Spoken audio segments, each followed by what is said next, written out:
বাংলাদেশের পরিসংখ্যানে সনাতনী জাতিকে দাবিয়ে রাখা হয়েছে এতকাল। ঠিক রাগ করবেন না, না না কথা। সনাতনী যদি থাকে 8 লক্ষ, বলা হয়েছে 4 লক্ষ, আর 8 লক্ষর খবর। রাধে রাধে। কারণ এটা একটা ব্রেনের মাইক। বাংলাদেশের সনাতনী যাতে মাথা উঁচু করে না দাঁড়াতে পারে, এজন্য এরা অনেক আগে থেকে এই পরিকল্পনা করে এদের মনোবলকে ভেঙে দেওয়া হচ্ছে। কিন্তু এটা কখনো মেনে নেওয়া যাবে না, যাবে না, যাবে না। এখন কিন্তু একটু কথা বলবো, আবার আলোচনায় যাব, কারণ ফাঁকে ফাঁকে একটু নিজেদের কথা না বললে হবে না। কি বলবো না বলবো না, এটা প্রয়োজন আছে না? হ্যাঁ, তো নিজেদের কি প্রয়োজন? এই যে কর্তারা যারা ঠ্যাং ধীরে চাটছেন, এই ঠ্যাং ধীরে চাটা বন্ধ করতে হবে। আমি সনাতনী, কোন নেতার পা চাটবার জন্য আমার জন্ম হয়নি, কোন রাজনীতিবিদের পা চাটবার জন্য আমার জন্ম হয়নি। আমার জন্ম হয়েছে ঈশ্বর ভজনের জন্য, আমার জন্ম হয়েছে আমার পরমাত্মাকে জানার জন্য, আমার জন্ম হয়েছে ঈশ্বর তত্ত্বকে উপলব্ধি করার জন্য, আমার জন্ম হয়েছে ভগবান আর গুরু গোবিন্দের দাসত্বের জন্য, কোন নেতার পা চাটার কুকুর হওয়ার জন্য নয়। তাহলে সেই সনাতনী জাতি, আমার জন্ম হয়েছে ঘুষ খাওয়ার জন্য নয়, আমার জন্ম হয়েছে আমার মাথা পরের কাছে বিক্রি করার জন্য নয়, আমার জন্ম হয়েছে আমার জাতির চরণে মাথা নয়, মনুষ্য জাতির কাছে আমাকে বিলিয়ে দেওয়ার জন্য। এখানে হিন্দু মুসলমান বৌদ্ধ খ্রিস্টান নয়, প্রত্যেকটা মানব জাতিকে ভালোবাসার জন্য আমার জন্ম হয়েছে। আর পৃথিবীর সমস্ত মানব জাতিকে ভালোবাসার ধর্ম, তার নাম সনাতন ধর্ম। তার নাম কি? আর এই সনাতনী এত পিছিয়ে পড়ছে কেন জানেন? এর একটাই কারণ, কৃষ্ণ ভুলি যেই জীব অনাদি বহির্মুখ, অতএব মায়া তারে দেয় সংসার দুঃখ। যখন কৃষ্ণকে, নিজের স্বধর্মকে ভুলে থাকবে, তার জীবনের পরিণতি খুব ভয়াবহ হবে।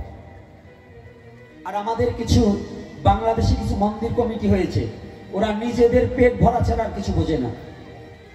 একটা নিউজ এসেছে কিছুদিন আগে, জানেন, মেয়ের ধর্ষণের কথা শুনে পিতা হার্ট অ্যাটাক করে মারা গেছে। বরগুনায় আমাদের সনাতনী জাতির একটা মেয়েকে ধর্ষণ করা হয়েছে, তার পিতা সাথে সাথে শোনার সাথে সাথে মারা গেছে। পেয়েছেন না খবর? এই পেয়েছেন কিনা? এই সুবাদে মেয়েটার সংসারে কোনো ইনকাম করার কোনো লোক নেই। আজকে সেই মেয়েটার কে বিবাহ করবে? হ্যাঁ সনাতনী জাতি, আজকে জেনে যাও, যদি এরকম কোন মেয়ে থাকে, তুমি যদি সৎ পুত্র হও, সৎ ছেলে হও, তাকে বিয়ে করে আনবে, স্ত্রী মর্যাদা দিয়ে শাঁখা সিঁদুর পরিয়ে তুমি তোমার বউ করে ঘরে আনবে। এজন্য তোমার যদি কোনো জাতি বানালে, আমি তোমাকে সন্তান হিসেবে স্বীকৃতি দিয়ে আমার মন্দিরে তোমাকে স্থাপন করে দেব। কিন্তু এটা হচ্ছে জোর করে তাকে ধর্ষণ করা হয়েছে, এটা কোনো পাপ নয়, এটা তার সতীত্ব নষ্ট হয়নি। আর যদি কেউ নিজের দেহ সম্ভোগের জন্য, অন্য ছেলেকে ভোগ করার জন্য কোনো মেয়ে বেবিচারী হয়, তাকে তুমি ছুঁবে না, তাকে বিবাহ তো দূরে কথা, ওকে কুকুরের মুখ দেখা যাবে, তাকে দেখা যাবে না। কি রাগ করছেন নাকি আপনারা আমার কথা? এই জন্য মুন্সিগঞ্জের মধ্যেই পরে শ্রীনগরের ওদিকে এই শাকেরনগর কালীবাড়িতে একটা সংগঠন, ছেলেরা যুব সমাজ চেয়েছিল ওখানে দান বাক্স বসাবে, এই জন্য ওখানকার কমিটি বসাতে দেয়নি এবং তাদেরকে হুমকি দিয়েছে এই সীমানার মধ্যে যেন কোনো দান বাক্স না বসে। এরকম কমিটি যেখানে থাকবে, 1 টাকা এদেরকে দেওয়া যাবে না।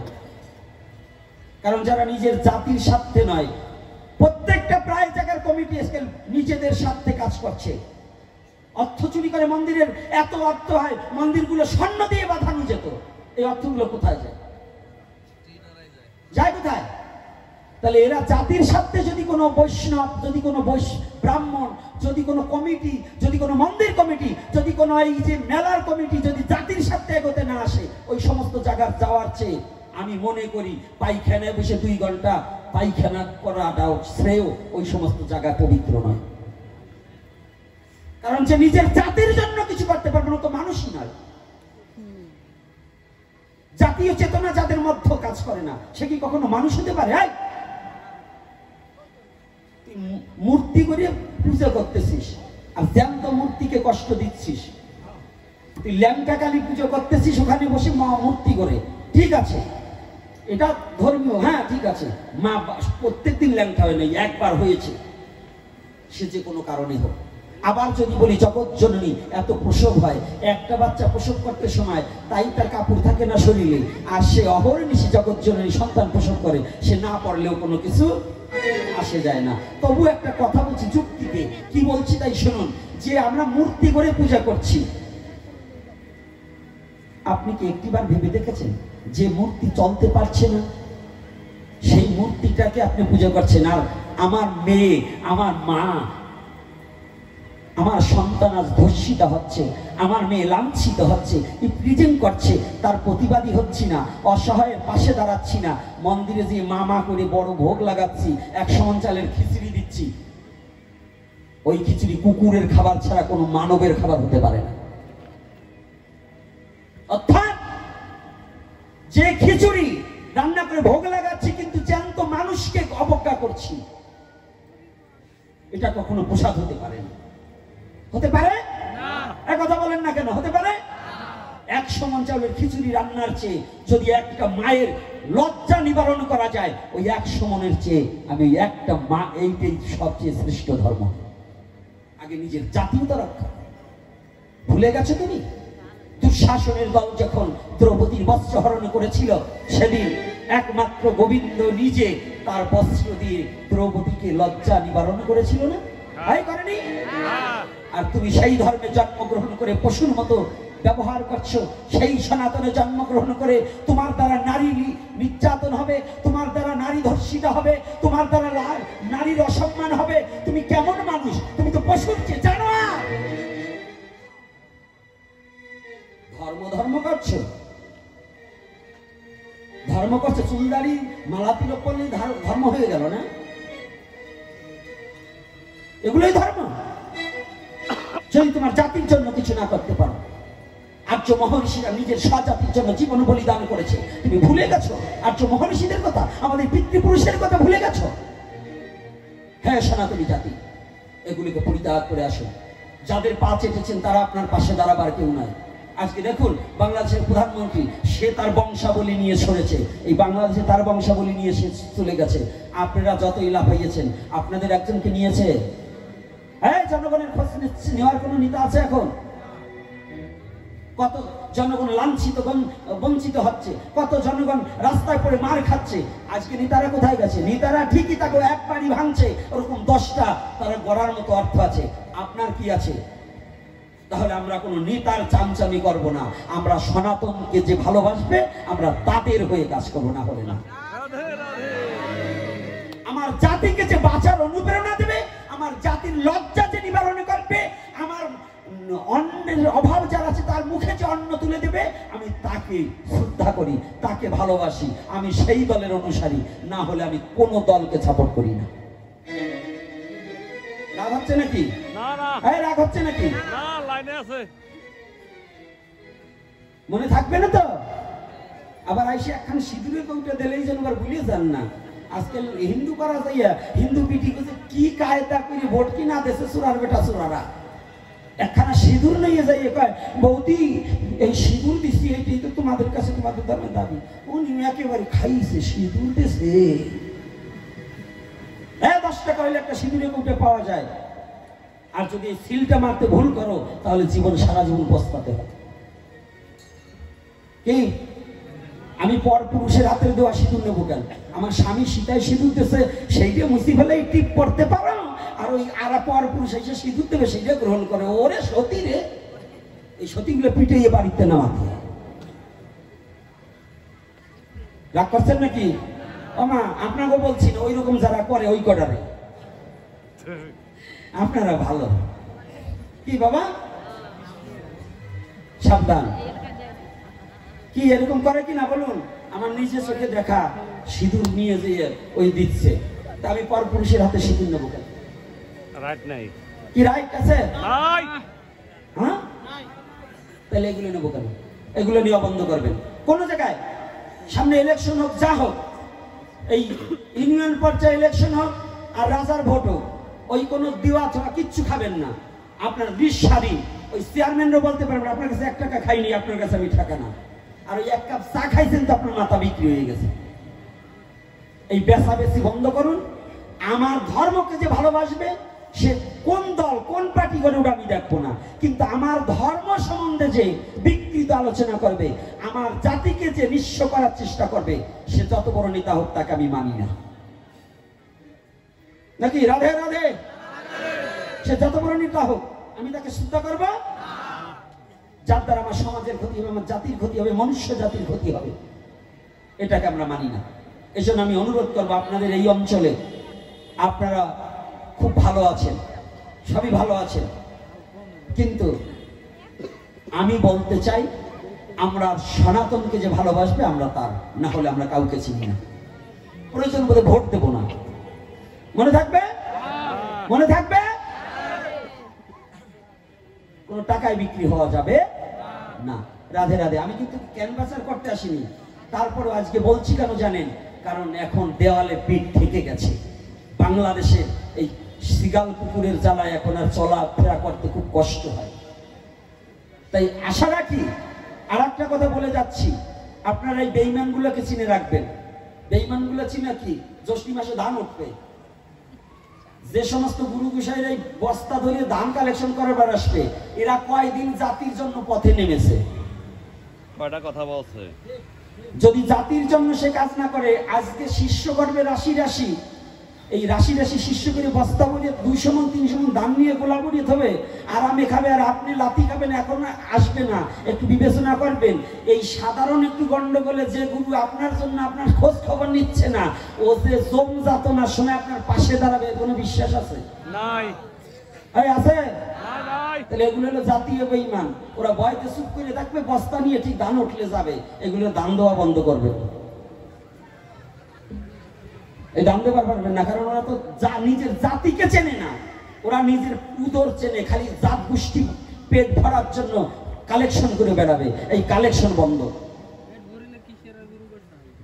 কথাটা রাগ করবেন না, কি কষ্ট পাচ্ছেন নাকি বাবারা? আর এর ভিতরে যদি কালেকশন করে কুসাই দিয়েছে যে তাকে, সেইটারও বলছি বস্তা বন্ধ করুন। রাধে রাধে।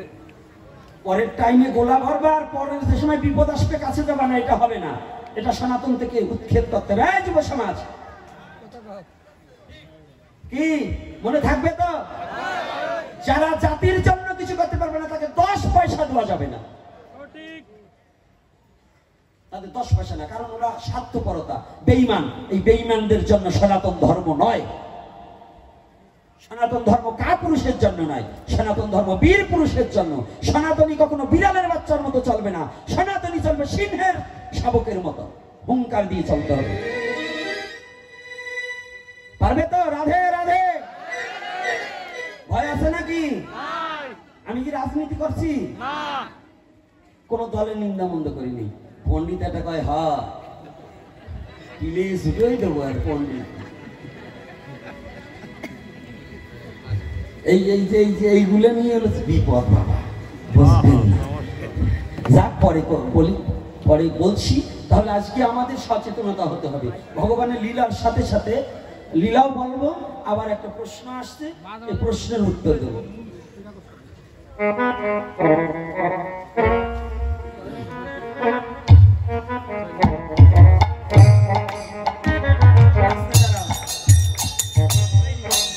কালো তিলকের মাহাত্ম্য কি? কালো তিলকের কোনো মাহাত্ম্য নেই। বৃন্দাবনের মাঠে এটা হচ্ছে ব্রজ রস, গিরি গোবর্ধন পর্বত ব্রজ রসকে এই দুটো মিক্স করে তিলক ধারণ করা হয়। সাদা তিলক যে খারাপ তাও নয়, কালা তিলক পড়লেই যে আমি একেবারে নাচতে নাচতে স্বর্গে যাব তাও নয়। আগে চরিত্র পরিবর্তন করতে হবে। সাদা কালো পরে দেখেন, আগে চরিত্র পরিবর্তন করেন। কি রাগ করছেন নাকি? না না, ও কালো তিলক পড়ছে ও যে একেবারে ব্রজবাসী হয়ে গেছে না, ও সাদা তিলক পড়ছে একেবারে গৌরাঙ্গ মহাপ্রভুর আপনজন হয়ে গেছে তা না। আগে মিথ্যা কথা ছাড়ো, কপটতা ছাড়ো, পরের যেন ক্ষতি না করো, যেন নিজের স্বজাতি চিন্তাটা করো এবং মানুষকে ভালোবাসো। পৃথিবীর কোনো হিন্দু মুসলমান বৌদ্ধ খ্রিস্টান কোনো মানুষকে ঘৃণা করার নয়, প্রত্যেকটা মানুষকেই তোমরা ভালোবাসতে শেখো। তিলকও পড়লাম, পরের ওই জমির আইল কুবাবার যে 1 বিঘা বাড়াই নিলাম কুবাইয়ের, ওরে সাধু রে, আছে কিনা? তো ওইগুলা বন্ধ করুন। এই কালো তিলক সাদা তিলকে কিছু আসে যায় না। সনাতন ধর্মে মেয়েদের চুল খুলে মন্দিরে যাওয়া যাবে কিনা? কবরী বন্ধন।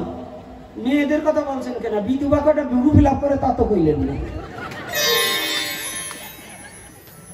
শাস্ত্রে লিখেছে বিধবা রমণী কবরী বন্ধন করলে তার স্বামীর মুক্তি হয় না। কবরী বোঝেন? খোপা বাঁধা যাবে না। এই জন্য সনাতন ধর্মের আর্য মহর্ষিদের ধার্য করা ছিল, যদি স্বামী মারা যেত সাথে সাথে স্ত্রী চুল ছোট করে কেটে ফেলত। আর এখন সধবাটা হচ্ছে বিধবাটাই সাথে বেশি। ওরে বাবা, ছাপা শাড়ি, লাল বাইরে শাড়ি পরে ঘুরিয়ে বেড়ায়, করে কিনা? আর বললাম না, আমার ভিক্ষে দেবে না, আর বললাম না। তো এই জন্য মন্দিরে যেতে হলে চুলটা বেঁধে যেতে হয়। আবার কখনো কখনো আছে কিন্তু মস্তকে চুল ছাড়া যদি থাকে, চুল বাঁধাও থাকলেও মস্তকের কাপড় খুলে মন্দিরে প্রবেশ করা যাবে না। কিন্তু সেটা তো বলছেন না। জিজ্ঞাসা করলেন যে খুলে যাওয়া যাবে কিনা? না, খুলেও যাওয়া যাবে না এবং ঘোমটা দিয়ে যেতে হবে। আচ্ছা, সনাতন ধর্মে কোন একাদশী থাকা উপযুক্ত এবং যথাযথ? কোন একাদশী? মানে একাদশী একাদশী, তবে তার মধ্যে দশমী সংযুক্ত একাদশীটাকে গ্রহণযোগ্য। অনেকে করেছে, তারা করা স্মর্ত মত। আর যারা বৈষ্ণবী ধারায় সর্বগোস্বামীকে যারা মানেন, মহাপ্রভুকে যারা মানেন, তাদের হচ্ছে গোস্বামী মতে করতে হবে। তবে এই গোস্বামী মতের মতো গত একাদশীতে একটু ব্যতিক্রম হয়েছে। তো ওখানে বলছেন যার যার গুরু যেভাবে করেছে সেইভাবেই প্রতিপালন করবেন, তবু একাদশী করতে হবে। তা আমার আপনাদের এই অঞ্চলে অনেক বৈষ্ণবরা আছে, তাকে বৈষ্ণব হয়ে গেছে দেখে একাদশী নাই। কি আছে না? তাদের গুরুদেব করে নাই, তার গুরুদেব নিষেধ করছে। ওই গুরু শিষ্য দুজনই নরকের দরজা খুলে বসে রয়েছে। ওরা ভগবানকেই মানে না। বিড়িও টানে, আবার পঞ্চতত্ত্বের ভোগও লাগায়। ওই বিড়ি খরগোশাই দিয়ে পঞ্চতত্ত্ব ভোগ দিলে প্রসাদ হয় না। কি কষ্ট নাকি? পণ্ডিত মশাই কি বলেন? বিড়ি করতে খাওয়া যাবে না? কেউ পণ্ডিত মশাই? ওই যে কর্তারা দেয়, বাবা মরিয়ে গেছে, বাবার ওই জায়গায় আমার বাবা বিড়ি খাইতে, একটা বিড়ি দেয় শশাতে, একটু পান শেষিয়ে দেয়। আরে তোর বাবার তো চরিত্র খারাপ ছিল, তো তাই টাইনে দিবি না?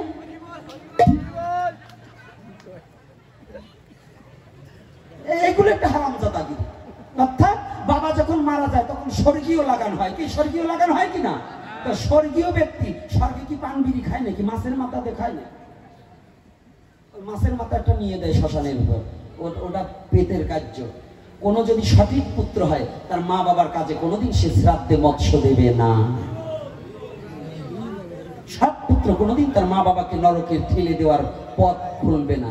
অর্থাৎ ব্রাহ্মণ্য শাসিত সমাজে ব্রাহ্মণরা বলতেন ওর পেটের শ্রাদ্ধ করতে হবে। আমার বাবা কি পেট হয়ে গেল না? শাস্ত্রে বললেন যারা কৃষ্ণ মন্ত্রে দীক্ষা গ্রহণ করে তাদের কোনো পেটের শ্রাদ্ধ নেই। কি? কৃষ্ণ মন্ত্রে দীক্ষা গ্রহণ করলে তাদের কি নেই? পেটের শ্রাদ্ধ নাই, পেট শ্রাদ্ধ নেই। তাহলে ওখানে আমিষ দ্বারা শ্রাদ্ধ কার্য বন্ধ। শাস্ত্রে লেখা আছে আমিষ দ্বারা শ্রাদ্ধ কার্য করিবে। আমিষ মানে মাছ নয়, আমিষ মানে প্রোটিন। কাঁচকলায় সবচেয়ে আমিষ প্রোটিন রয়। কোন কিসে? মুগ ডাইলে, কাঁচকলায়, পটলে, সব সবজিতে আমিষ আছে। এই যত নিরামিষ বুঝি, একটাও নিরামিষ বুঝি নয়, সব আমিষ আছে। তাহলে কি? সাত্বিক আহারী, রাজসিক আহারী, তামসিক আহারী, তিন প্রকারের আহার। কি? সাত্বিক, রাজসিক, তামসিক। সনাতন ধর্মে বলছে সাত্বিক আহার। কোথায় বলেছে? শ্রীমদ্ ভগবত গীতায় বলেছে। আর যারা গীতা মানেন না তার সাথে আমার কোনো সম্পর্ক নাই। অসুরের সাথে কথা বলে লাভ কি? যে গীতা মানে না তো অসুর, তো অসুরের সাথে আমার সম্পর্ক কি? যে মত পথের হোক, সনাতন ধর্মে যে গীতা মানে না সে অসুর। অসুরের সাথে আমাদের কোনো সম্পর্ক হতে পারে না। মত বহুবিধ হতে পারে। আপনারা বলবেন মতুয়ামত, হ্যাঁ মতুয়ামত গীতা মানে। কে বলছে মতুয়ামত গীতা মানে না? শয়তান যেগুলো চুলদারি রাইখে সমাজের নষ্টকারী যে বদমাশ গুলো, ওরা বলে গীতা মানি না। আমি নিজে ঠাকুর বাড়ি গিয়েছি, জানবেন আমার চোখে জল ধরে রাখতে পারিনি। কে বলছে তারা বৈষ্ণবকে শ্রদ্ধা করে না? যদি কোনো বৈষ্ণব বলে ও ভণ্ড বৈষ্ণব, আমি নিজে ঠাকুর বাড়ি গিয়েছি, সুব্রত ঠাকুর এই এত চাপের মধ্যে নিজে অসুস্থ, কথা বলতে পারে না, ডাক্তার বলছে কথা বলবেন না, তার মধ্য দিয়ে আমাকে সময় দিয়েছে। শুধু সুব্রত ঠাকুর না, ওখানকার যত ওই ঠাকুর বংশের বাবারা মায়েরা, আমি গিয়েছি পরে, তারা যথার্থ কই আমার সাথে তো তারা দ্বন্দ্ব করলেন না। তারা কত সম্মান, প্রসাদ, ছোট মা, মেজ মা এবং ওখানকার মতুয়া বাবারা যারা ভলান্টিয়ার ছিল, তারা যেভাবে প্রোটেকশন দিয়ে আমাকে ঠাকুর বাড়ি ঘুরে দর্শন করিয়েছে, আমি এর চেয়ে আর কি চাবো? কই কে বলছে মতুয়াদের মধ্যে হিংসা? আসল ঠাকুর বাড়ি কোনো হিংসা নাই, কিন্তু ওই কিছু বজ্জাত আছে যারা গুরুচাঁদের নাম নিয়ে শয়তানি করে খাচ্ছে, ওই শয়তানগুলো সমাজটাকে নষ্ট করছে, অন্য কিছু নয়। আমার ঠাকুর বাড়ি কোনো হিংসা নেই, আমি নিজে তার ভুক্তভোগী। আমি এখানে বসে বলে যাচ্ছি যে আমি নিজে গিয়েছি, এই তো বারণীতে গেলাম, যারা আমার সাথে ছিল, আমার সফর সঙ্গে এই যে ওরাও ছিল, ওরা বলতে পারবে যে কত সমাদর, কত যত্ন, আমি বলতে পারবো না। এ কোনো অনেক বৈষ্ণবের বাড়ি যেয়ে পাইনি। মালা তিলক পড়ছে বা সাধু দেখলে হিংসা করে, কই তারা মতু হলেও তো আমাকে হিংসা করেনি, তাহলে আমি কেন বলবো যে হিংসা করছে? কি আমি বলতে পারবো? আমি মিথ্যা বলবো? তাহলে কি যে মত পথের হোক, যে গীতা মানে না আমরাও তাকে মানে না। কুকুরের মুখ দেখি তো মুখ, যে গীতা মানে না তার মুখ আমি দেখিনি। কথাটা কি রাগ করছেন নাকি? আচ্ছা, এইবার নাম বলা যাবে না। শ্রাদ্ধে ভোজন অনুষ্ঠানে মাছ দিয়ে করা কি ঠিক কিনা, এটা তো বলেই দিছি, আর কি বলবো? অবশ্যই না।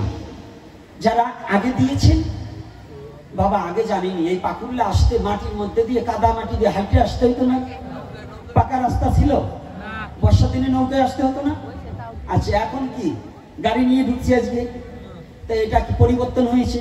আগে নমস্কৃত জাতির মধ্যে, এই নিম্ন জাতির মধ্যে শাস্ত্র অধ্যয়ন করার মতো লোক খুব কম ছিল, ছিল কি না বাবা?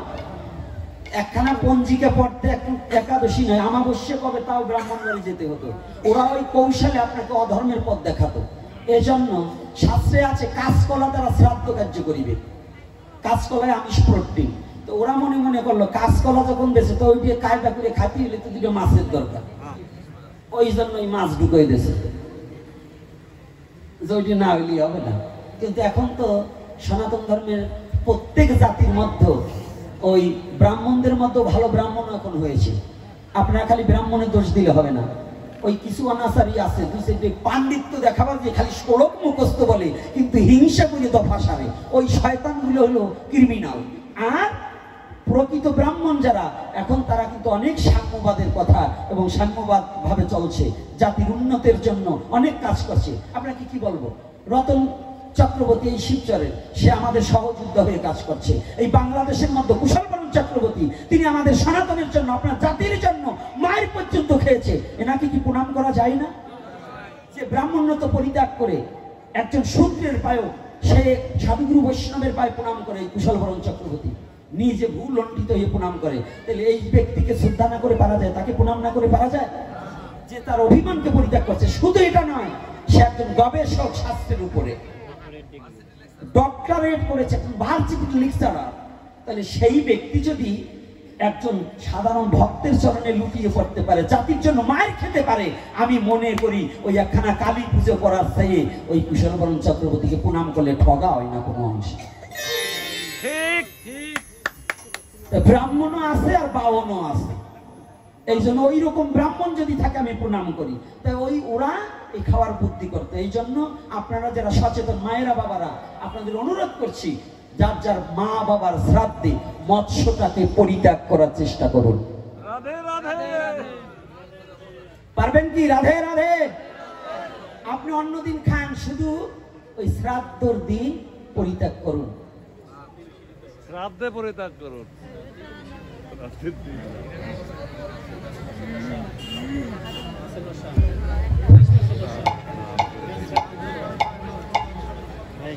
আস্তে প্রশ্ন করছে পাঁচখানা, এত প্রশ্ন করলে উত্তর চলে না। আপনি পাঁচখানা প্রশ্নের দান করলে পরে এমন একটা তত্ত্ব দিয়েছেন, কঠিন, খুব ভালো কথা বলেছে। যে বাবা দিয়েছেন তিনি একজন ভজনশীল কি না তা আমি জানি না, তবে উনি শাস্ত্র অধ্যয়ন করেন এটা আমি জানি। ব্রজ প্রেম কৃষ্ণ ব্যতিরিক অন্য নাহি দিতে জানে। ব্রজ প্রেম কি? প্রেম কি? এটা প্রেম কখনো দেখানো যায় না, এটা ভজনের দ্বারা অনুভূতির জগতে মেনে নিতে হয়। এটা কি? প্রেম হচ্ছে যেখানে চাওয়া পাওয়া থাকে না, যে বস্তুতে অন্যের প্রতি কোনো আকাঙ্ক্ষা থাকে না, শুধু তাকেই ভালোবাসার পিপাসা নিবৃত্ত নিয়ে জীবন, জৈবন, দেহ, মন এই চারি বস্তু দান করে সে ভিন্ন অন্য কিছু জানে না, এটার নামই প্রেম।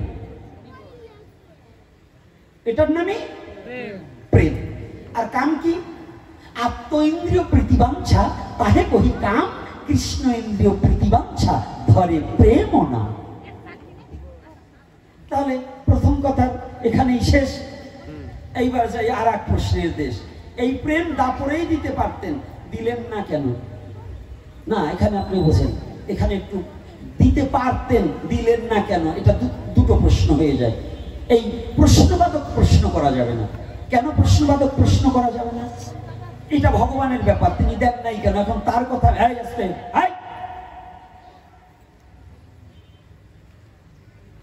সামনে এসে বসবে না কখনো। এই কথাটা জানো, সবকিছু মুখস্থ আসে? সবকিছু মুখস্থ নিয়ে বসা যায়? কিছু কণ্ঠস্থ, কিছু মুখস্থ, কিছু ঠুটস্থ, যদি কোনো আপনাদের মতো সাধুগুরু বৈষ্ণবের কৃপায় হয়, তা না হলে হয় না। এসব কথা বলবেন না, এখন মন অন্য জায়গায়। যে প্রশ্নটা করছে আপনি এটা বুঝবেন না। তাহলে এখানে কি বলছি? কৃষ্ণ কেন দেননি? এই মনোবাসনা আমাকে এখানে আনছি, কোন কোন কাজে আনছি এটা তো আমি জানি না, আনার কাম আনছি। তাহলে এখানে একটু উপলব্ধি করার বিষয় আছে। কি? তিনি দিতে পারতেন না তা না, কেন দেয়নি? অর্থাৎ এখানে ব্রজ প্রেম, ব্রজ গোপী ভিন্ন, কখনো ওই ব্রজ প্রেমকে অনুভূতির জগতে নেওয়া যায় না। নিত্য সিদ্ধ কৃষ্ণ প্রেম কবু সাধ্য নয়। ব্রজের সাধনায় কলির যুগের জীবের জন্য কখনোই সম্ভব নয়। তবে আবার বললেন, হ্যাঁ হবে কি? শ্রবণাদি শুদ্ধ চিত্তে করয়ে উদয়। আমি বলছি চৈতন্য চরিতামৃতে মুক্তি, নিত্য সিদ্ধ কৃষ্ণ প্রেম কবু সাধ্য নয়, শ্রবণাদি শুদ্ধ চিত্তে করয়ে উদয়। তাহলে শ্রবণ কি? শুদ্ধ চিত্ত কি? কি শ্রবণ করতে হবে? শ্রবণের দুটো গতি। বাহ্য জ্ঞান হারিয়ে একমাত্র কৃষ্ণ নাম অমৃত সুধাস্পর্শের দ্বারা যখন 10 ইন্দ্রিয় বহিরঙ্গ শক্তি পরিত্যাগ হয়ে অন্তর্মুখী হয়ে মনকে দ্বারা একাদশ ইন্দ্রিয় কৃষ্ণ সেবায় লেগে যায়, তাহাকেই নিত্য সিদ্ধ কৃষ্ণ প্রেম বলা হয়। তাহলে এই 10 ইন্দ্রিয়কে, ষড়রিপুকে কন্ট্রোল করতে কি প্রয়োজন? শ্রীমদ্ ভগবদ গীতায় বললেন, অর্জুনের মতো ব্যক্তি বললেন, আমার এমন বায়ুর চেয়েও চঞ্চল মন, আমি কি করব? হে কৃষ্ণ তুমি বল। কৃষ্ণ বললেন, অর্জুন তুমি যোগ অভ্যাস কর। কি করেছে? কি করেছে? যোগ অভ্যাস। যোগ করে কি করে? আজকাল যুব সমাজ যোগ মানে কি? 1 আর 1 2 ও 7 নয়। এ যোগ আলাদা যোগ। এ যোগ কি? পরমাত্মা জীবাত্মার মিলনকে যোগ বলা হয়। এ যোগ কি? গুরু আর শিষ্য মিলনকে যোগ বলা হয়। এ যোগ কি? ভক্ত আর ভগবানের মিলনকে যোগ বলা হয়। রাধে রাধে। যোগে থাকো, বিয়োগ হইও না। তাহলে যোগে কি বলছে? অর্জুন তুমি যোগ করো, অর্থাৎ তুমি সদা সর্বক্ষণ প্রভুর নামে নিজেকে বিলিয়ে দাও, সদা সর্বক্ষণ তাকে ভাবো। যদি তাকে ভাবে, কাকে ভাববে? ভগবানকে আর গুরুকে ভাবো। যখন এই দুজনকে ভাববে, তখন তোমার বাহ্যিক জগতের ভাবনা সব পরিত্যাগ হয়ে যাবে। কি কথা কষ্ট হচ্ছে না তো? কষ্ট হচ্ছে? এই তত্ত্ব আলোচনা করবার চাই না, কারণ কি জানেন? যার দাঁত না গজাইছে সে কলই বাজা খেলে পায়খানা হবে। অর্থাৎ আমার পাঠে যুব সমাজ বেশি, হাতে গোনা কতিপয় কিছু বয়স্ক লোক, আর কিছু কিছু কথা আছে ওই যুবকদের কাছে এগুলো বলা যাবে না, ওরা বিকৃত করে নেবে। যেমন ওরা এখনই বলে, কৃষ্ণ করলে লীলা, আমরা করলে কি লীলা। অর্থাৎ কৃষ্ণ এইটা করছে, ওইটা করছে, আমরা করলে দোষ। এরকম আছে না বদমাস গুলো? এ বদমাস, একটিবার জীবনে ভেবে দেখেছিস তোমার সে নারদ কোন অংশে কম ছিল না? নারদ একদিন জিজ্ঞাসা করছে, প্রভু কি তোমার এতগুলো গোপিনী লাগে কি করি? তোমার এতগুলো গোপিনী, আমার তো একটাও নাই। নারদকে বলছে, নারদ কি বাবা তোর দরকার? হ্যাঁ, তা যা এই ব্রজের ঘরে ঘরে এই 1600 গোপিনী না আরো বেশি হইতে পারে, তা তুই যা, যে ঘরে আমি নাই সে ঘরে তো তুই নিয়ে যাবি, কোনো বাধা নাই, যে কয়টা তুই নিতে পারিস। নারদ তো করতালি দেশে, আহা কায়দা, মানে শয়তান গুলো যদি ওই দলের কথা হয় একটু খুশি হয় বেশি না, কি খালি খুশি হয় না কি বল? নারদ তো একেবারে কায়দার মতো খুশি, ফুলিয়ে গেছে একবারে টেপা মাছের মতো। আজকে যে কয়টা সুন্দরী সব কয়টা আমার দলে নেব। কৃষ্ণ নারদ তো বুঝতে পারে না যে আমাকে কে কি বলছে। নারদ যে ঘরের দরজায় যায়, যাইয়ে দেখে আমার কৃষ্ণ রসময়, একে একে সব ঘর ঘুরে আসতে দেখে সব জায়গায় আমার কৃষ্ণ। নারদ এসে প্রণাম করে বলছে, দেখে কৃষ্ণ এ কি লীলা? বলছে, বাবা আমি বলছি না যে ঘরে আমি নাই সে ঘরে সম্ভব কি করে হয়? বাবা হয়। বলছে, কেন কি করে হয়? বলছে, সবাই পরমাত্মা রূপে আমার অংশকলা সবার ভিতরে, সবাই যখন আমার নাম করিতে করিতে পরমাত্মাকে জাগায়, পরমাত্মা রূপে প্রত্যেকটা দেহ মন্দিরেও আমার বসতি রয়। তাহলে কৃষ্ণ ছাড়া কোনো দেহ চলতে পারে না। তাহলে এখানে নিত্য সিদ্ধ কৃষ্ণ প্রেম কবু সাধ্য নয়, শ্রবণাদি শুদ্ধ চিত্তে করাই দেয়। সেইটাকে কলির যুগে এসে শ্রীমান মহাপ্রভু নিজে ভক্তবেশ হয়ে এই মহাপ্রভুর লীলা যদি সারা জীবন আমার চলে যায়, অনন্তকাল বললেও শেষ হবে না। কারণ এই মহাপ্রভুর লীলাটার মধ্যে কিছু গুপ্ত রস লুকায়িত আছে। সেটা গুপ্ত রস কিভাবে লুকায়িত আছে আমি বলছি আপনাদের বাকে, দেখুন সুন্দর করে বুঝে নিতে হবে। এটা কি? কৃষ্ণ কিন্তু ভগবান ভক্ত হতে পারে নাই, এই জন্য বোঝ রস আস্বাদন তার নাই।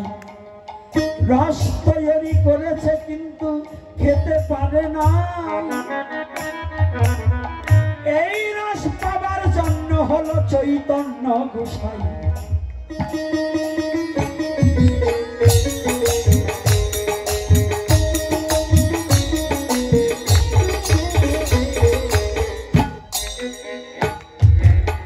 রাধা কৃষ্ণ প্রণয়া বিলাসিনী আহল্লাদিনী শক্তি রসমা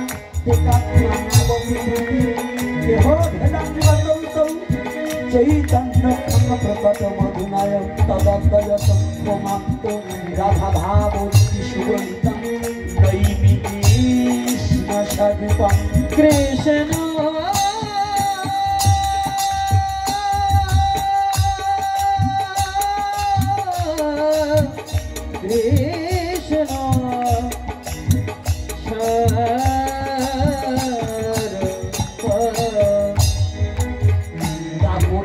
রাধা গোবিন্দ লীলায় যে রস হয়, সেই রাধা ভাব অঙ্গীকার হয়ে দু অঙ্গ এক অঙ্গ হয়।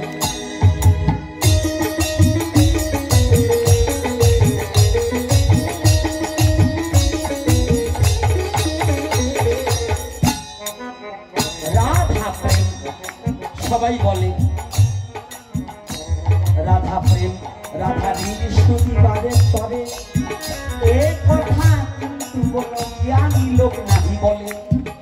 ভগবানের ঋণ নেই জানিয়া রাখিবে, রাধার অঙ্গটাও কিন্তু ভগবানের অঙ্গ থেকে সৃজন হয় বিশ্ব চরাচরে।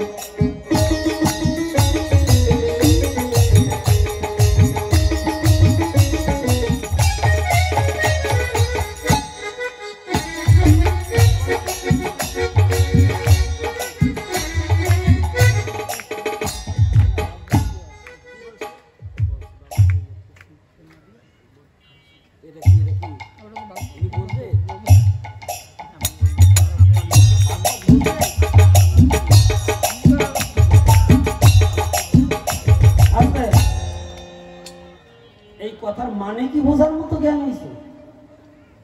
এই যে ভাগবতের কথা, সম্পূর্ণ ভাগবত, এই যে মেন ভাগবত, ভাগবত জীবনে খুলে দেখছেন নাকি? কয় এই কথা বাদ দিয়ে ভাগবতের কথা কয়, ভাগবত কি বলি যা। এজন্য কর্তারা কথা বলবেন সবার সাথে না, ভাগবতকে চিনবেন। এই যে আমি আগে যা বলছি ওর একটাও ভাগবত না, আগে যা বলছি ওরে একটাও ভাগবত না, ভাগবত চাই এখন বলতেছি। আগে ভাগবত চিনতে হয়। এই যে কথাটা বলা হচ্ছে এখন, এইটাই হলো মূল ভাগবত। আর আগে যা বলছি গঠনমূলক কথা, যে আমার জাতীয় চেতনা হবে, যে কথা বললে পরে মানুষের মলিনতা দূরীভূত হবে। আর এটা হচ্ছে তত্ত্বজ্ঞ কথা। এই জন্যই আগে বলছি না বাবা, প্রশ্ন করবেন, দাঁত বাত গজাইনে লোক ছাড়া আমার কাছে প্রশ্ন করা যাবে। কি কথা বলছি না? অর্থাৎ এই জন্য ভজন দুষ্টা হতে হবে। কৃষ্ণ কথা সবার পেটে হজম হয় না, এত সহজ না। এই জন্য জোর করে খাওয়ালি করে সাতা পায়খানা করে মরবে। এই জন্য হরি কথা শর্মার কইলি পরে এই মন আর পেট এই দুটোরে ঠিক করে আসিস, নালি হবে না। রাগ করছেন দেখি না না আমার রাগ করছেন না। তাহলে এইখানে কথাটা বলছে কি, প্রেম কি জানেন? এই প্রেমের জন্য ভগবান গৌর হয়েছে। বাবা প্রশ্নটা কে করেছে তাকে একটু দেখতে পারি? বাহ বাহ বাহ, চমৎকার। আমি তাইলে আমার এটা খারাপ না, আমার চোখটা তো ওই জায়গায় গেছে। চুরার ছেলে চুরি করে দিবা, প্রশ্ন ধরা খাওয়া। এই যে প্রেম, উনি গৌর হলেন কেন? যেখানে প্রশ্ন করছেন আলোচনা কি সেখানে ছিল কিনা? হ্যাঁ ছিল তো। তাহলে এখন এই যে গৌর হলেন কেন, এটাও ভাগবতের কথা। না হলে যারা ভাগবত পাঠ করেন বলুন আসুন, এই ব্রজ প্রেম তত্ত্বটা কি? ব্রজ কি? ব্রজ কোনো সাধারণ মাটি নয়, ব্রজ কোনো সাধারণ মাটি নয়, অপ্রাকৃত ধাম ব্রজ। ব্রজের কুকুরটাও অপ্রাকৃত, ওই ব্রজে বসবাসকারী বানরও অপ্রাকৃত। ব্রজের বানরের চরণের ধূলিকণা সমজ্ঞান আমি গোপীনাথ আমার নেই। ব্রজের বানরের চরণের ধূলিকণা সমজ্ঞান জ্ঞান আমার নেই। আছো কি জানি? ওই ব্রজের বানর যদি কোনো মানুষকে ধরে, একবার জয় রাধে রাধে বললে পরে বানরটা মানুষকে ছেড়ে দেয়, কিন্তু আমি মানুষ হয়ে একটা মানুষকে ছেড়ে দেই না। কি মিথ্যা বলছি? যারা ব্রজে গিয়েছেন এটা কি মিথ্যা? ষাঁড় গরু তার গলায় কোনো রশি নেই, রাধে রাধে বললে পরে রাস্তা ছেড়ে দেয়। এইটা বুঝাবো কি দিয়ে? এইটা কি বুঝানো যায়? অবিবাহিত মেয়েকে যদি বলি মা তোর সন্তান প্রসবের কেমন যন্ত্রণা, ওটা যেমন সে বলতে পারবে না।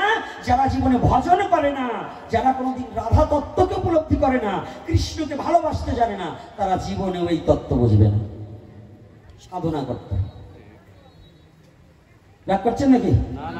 কথাগুলোকে বুঝতে হবে। আরে আর আনেন বা না আনেন, আসার জন্য একেবারে এত কান্দি মরবো না, কিন্তু আজকে যা আছে তা বইতেছে। এইবার দেখুন,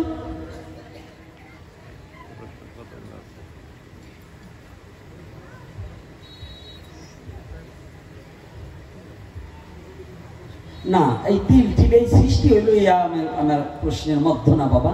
পিতামাতার শ্রাদ্ধে পুত্রের কিভাবে করা উচিত এটা আগেই বলে দিছি। আপনার শ্রাদ্ধ দুটো প্রশ্নের উত্তর হয়ে গেছে, কিন্তু যেখানে আপনি আমাকে আঘাত করেছিলেন, আঘাত না জানাও না, এটাও একটা আঘাত। কি আঘাত জানেন? বলেন তো কি আঘাত? আঘাত না করলে যেমন ফল নিচে পড়ে না, তত্ত্ব প্রশ্ন না করলে পরে তত্ত্ব জানা যায় না। রাধে রাধে, এটাও এক ধরনের আঘাত। ঢিল ছুড়লে আমটা পাবে, প্রশ্ন করলে তত্ত্ব বেরোবে। তাই যেখানে গেল এক কথায় সব ডিসমিস হয়ে গেল। ওনারে ভাগবত আজকে শুনেই মরা পুরাণে গান শুনতে হবে, রাধে রাধে। আবার যদি কোনোদিন আপনার এই তত্ত্বের উপরে আলোচনা যদি আবার কোনোদিন আসি, আপনি বসবেন কাছাকাছি, তাই এই তত্ত্বের উপরে কিছু আলোচনা করব, যদি সত্যিকারের গৌরকে ভালোবাসি। নাকি রাধে রাধে?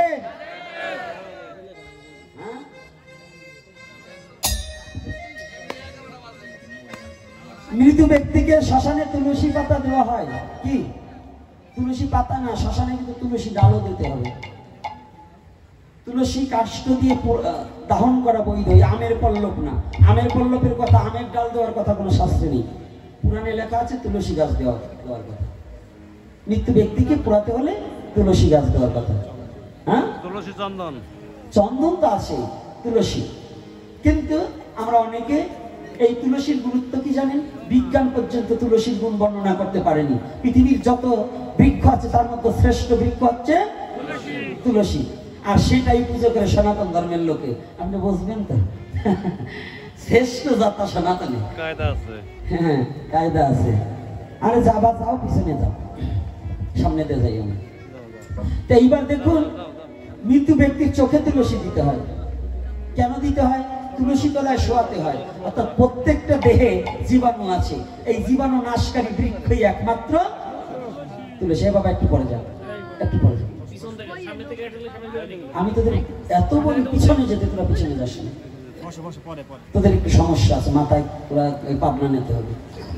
তো এইবার দেখুন, জগদানন্দ ঠাকুর চরণ চিহ্ন দেখে দেখে এগোচ্ছে, আর এদিকে আমার মহাপ্রভু কাহা বৃন্দাবন, কাহা বৃন্দাবন।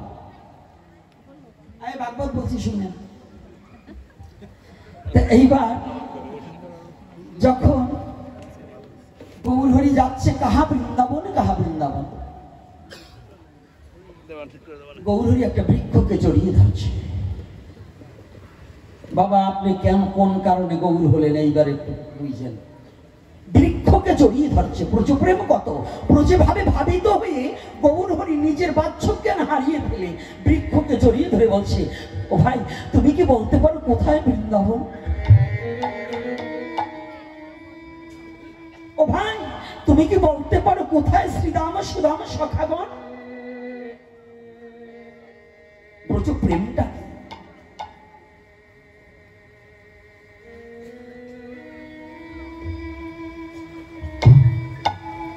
ব্রজপ্রেম যেখানে আঘাত করেছিলেন জানি শ্রীমতী রাধারানীর অভিসার, অভিসারে যেদিন সেজেছিলেন, অভিসারে যেদিন সেজেছিলেন পায়ের আলতা ঠোঁটে চোখে লাগিয়েছিলেন, চোখের কাজল মুখমণ্ডলে লেখেছিল, শুধু একমাত্র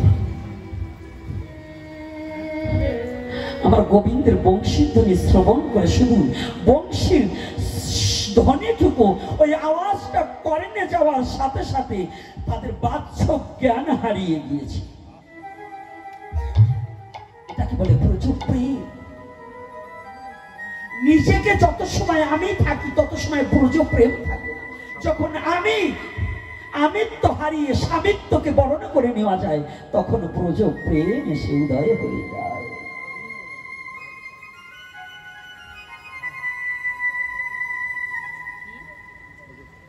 আজকে মহাপ্রভু হেঁটে চলছে, হঠাৎ করে একটা হিংস্র বাঘের সাথে দেখা হয়েছে। যখন বাঘের সাথে দেখা হয়েছে, বাঘ এগোচ্ছে, তাই তো আমি ওকে সুন্দর সুষম দেহের অধিকারী সুন্দর একটা সুপুরুষ পেয়েছি, আজকে ওকে খেয়ে আমার খুব আনন্দ হবে, আমি ওকে পরিপুষ্ট এই দেহটাকে খেয়ে আমি খুব আনন্দ উপলব্ধি করবো। কিন্তু মহাপ্রভু নাম করছে আর ওই হাঁটছে। যখনই বাঘকে কাছে এসেছে, বাঘের গলাটা জড়িয়ে ধরে বলছে, ভাই ও ভাই তুমি কি বলে দিতে পারো কোথায় বৃন্দাবন?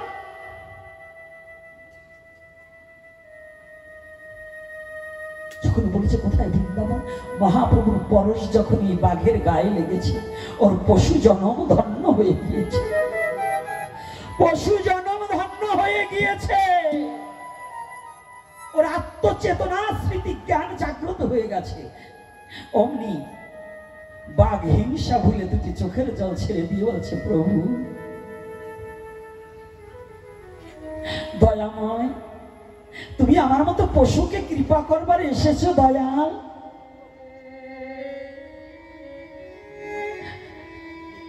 আমার মতো পশুকে তুমি কৃপা করতে এসেছো বান্ধব। ও দয়াময়, তুমি যখন এসেছো,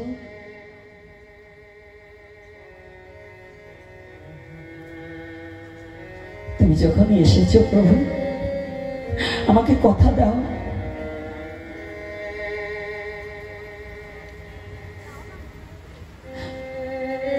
আমাকে কথা দাও, জন্ম জন্মান্তরে এভাবে তুমি আমাকে চরণ দান করবে, আমাকে চরণ ছাড়া করবে না, তুমি কথা দাও। হেঁটে চলছি, কিছুদূর যেতে না যেতে মত্ত হাতি, পাগল হাতি ছুটে এসেছে। হাতিও যখন কাছে এসে হাতিকে জড়িয়ে ধরে বলছে, ও ভাই কোথায় বৃন্দাবন? হাতিও যখন এই পরশ পেয়েছে না, হাতিও যখন পরশ পেয়েছে, হিংসা ভুলে গিয়েছে। হাতি গৌরহরি কি, গৌরহরি যখন হরিনামে নৃত্য করছে না, হরি নাম করছে, নৃত্য করছে, হাতি বাঘও নৃত্য করছে। সিংহ ভাবছে যে কি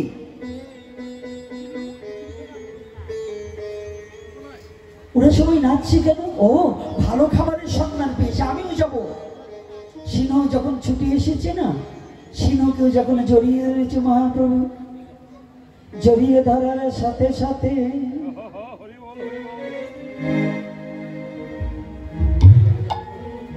সিংহ আজ হরি বলে নৃত্য করছে।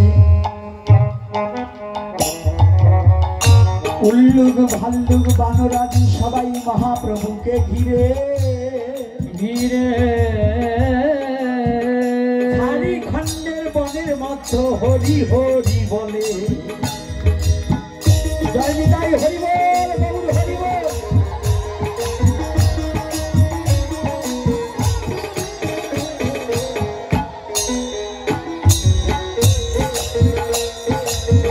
জগদানন্দ পিছনে থেকে দেখিবারে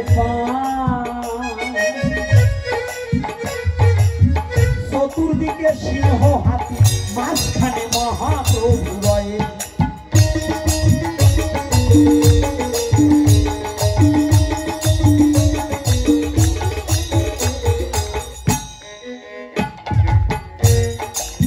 মাঝখান থেকে মহাপ্রভু হরি হরি বলে। সিংহ হাতি বাঘ সবাই মহাপ্রভুকে বদ্ধ রেখে নৃত্য করে হরি হরি বলে।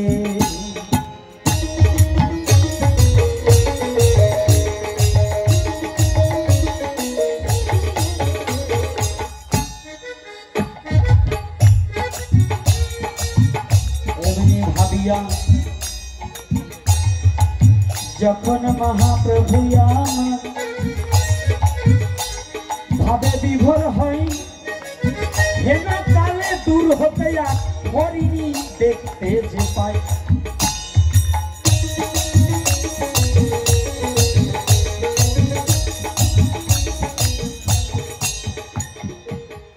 হরিণ দূর হতে দেখতে পেয়েছে।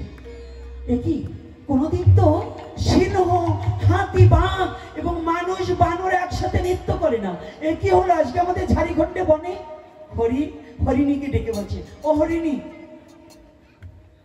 হরিণ বলছে হরিণীকে, আবার হরিণী বলছে, হরিণ তুমি কি কোনোদিন দেখেছো মানুষ আর সিংহ একসাথে নৃত্য করে?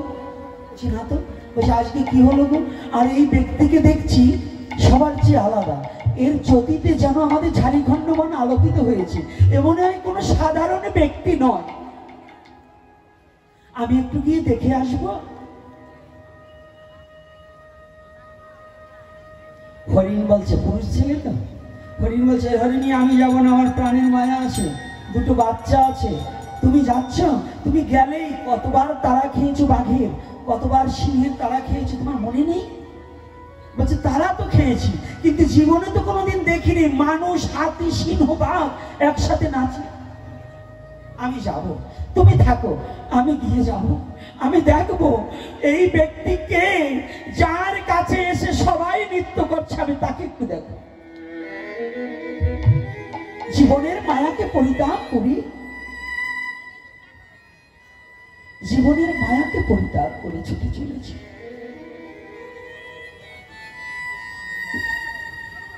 যখন জীবনে মায়াকে পরিত্যাগ করে হরিণী ছুটে এসেছে, হরিণী একটু ভয়ে ভয়ে দূরে রয়েছে, আমাকে এবার বাঘে থাবা মারবে কিনা। বাঘ আর সিংহ ডাকছে, ভাই ও হরিণী তুই আয় আয়। ওরে আজ আর আমার হিংসা নেই, আজকে যে ব্যক্তিকে পেয়েছি আয়। ওরে এই ব্যক্তির চরণে আমরা সবাই মিলে শরণ নেই। আমাদের পশু জন্ম ধান্য করব।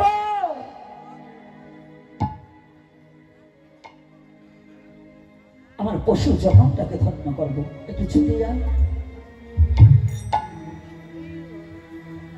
যখনই বলেছে ছুটে আন, হরিণী যখনই গিয়েছি, বাঘ সিংহ হাতি সকলে নৃত্য আরম্ভ হয়েছে। এদিকে মহাপ্রভু নৃত্য করছে, আর দূর হতে জগদানন্দ পণ্ডিত দেখে গড়াগড়ি যাচ্ছে। প্রভু, তুমি শুধু নরকে নয়, পশুকেও কৃপা করতে এসেছো দয়াময়। ও দয়াময়, তোমার কাছে প্রার্থনা। প্রণাম করছে আর বলছে, তোমার কাছে প্রার্থনা কি জানো? যদি আমাকে আবার জগতে পাঠাও, এই ঝাড়িখণ্ডের বনের পশু করে পাঠিও। যে বনে তুমি কৃপা করতে আসো, তোমার চরণ ধুলি দিয়ে পশুকে ধন্য করো, ওই ঝাড়িখণ্ডের বনে আমাকে পাঠাও। যখনই বলেছে ঝাড়িখণ্ড বনের মাঝে আমাকে পাঠিয়ে দিও, গড়াগড়ি যাচ্ছে। আর এদিকে হরিয়ার করি গলাগলি ধরে হরি বলো বলে ধুলায় গড়াগড়ি যাচ্ছে। হরি মানে সিংহ, করি মানে হাতি। আজ হিংসা ভুলে গিয়েছে। আমার মহাপ্রভুর প্রেমের বাতাস লেগেছে তার গায়ে। আমার গৌর হরি প্রেমের বাতাস লেগেছে যার গায়ে। আমার মহাপ্রভুর প্রেমের বাতাস লেগেছে যার গায়ে। ও সে হিংসা ভুলে হরি বলে, ও সে হিংসা ভুলে হরি বলে। ওরে ও সে হিংসা ভুলে হরি বলে, ধুলায় গড়াগড়ি যায়। আমার মহাপ্রভুর প্রেমের বাতাস লেগেছে যার গায়ে। আমার মহাপ্রভুর প্রেমের বাতাস লেগেছে যার গায়ে। আমার মহাপ্রভুর প্রেমের বাতাস লেগেছে যার গায়ে। আমার মহাপ্রভুর প্রেমের বাতাস লেগেছে যার গায়ে। ও সে হিংসা ভুলে হরি বলে, হিংসা ভুলে হরি বলে, হিংসা ভুলে হরি বলে, ধুলায় গড়াগড়ি যায়। মহাপ্রভুর প্রেমের বাতাস লেগেছে যার গায়ে। মহাপ্রভুর প্রেমের বাতাস লেগেছে যার গায়ে। তাহার সাক্ষী ঝাড়িখণ্ডের বন, ও ভক্তগণ দেখো সর্বক্ষণ। বানরাদি পশু পাখি হইল মিলন, হইল মিলন, দেখো হইল মিলন। তাহার সাক্ষী ঝাড়িখণ্ডের বন। ওরে তোমরা দেখো ভক্তগণ, বানরাদি পশু পাখি হইল মিলন। হইল মিলন, হইল মিলন। তারা হরি হরি হরি বলে, হরি হরি হরি বলে, হরি হরি হরি বলে, চরণেতে পড়ে রয়ে। মহাপ্রভুর প্রেমের বাতাস লেগেছে যার গায়ে। আমার গৌর হরির প্রেমের বাতাস লেগেছে যার গায়ে। ও সে হিংসা ভুলে হরি বলে, ও সে হিংসা ভুলে হরি বলে, হিংসা ভুলে হরি বলে, ধুলায় গড়াগড়ি যায়। মহাপ্রভুর প্রেমের বাতাস লেগেছে যার গায়ে। মহাপ্রভুর প্রেমের বাতাস লেগেছে যার গায়ে। ধীরে ধীরে শুনবেন যত ভক্তগণ, প্রসাদের কিন্তু এবার আছে আয়োজন।